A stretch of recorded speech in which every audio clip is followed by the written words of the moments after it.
Behaviour. हं. तर प्रत्येक माइलस्टोनला बच्चूंचे वेगळे बिहेवियर असतात. तर हे जे आहे टँट्रम किंवा स्टबननेस, तर यासाठी प्रॉपरली आम्ही मॉडिफाय करतो बिहेवियर. बेसिकली यात एक कन्सेप्ट असते ABA थेरपी.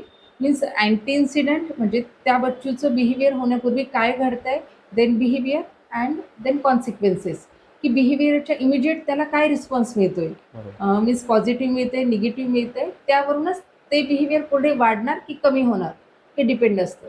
तर ती थेरपीचा बेस आहे तो. सो ABAचा फुल फॉर्म काय आहे?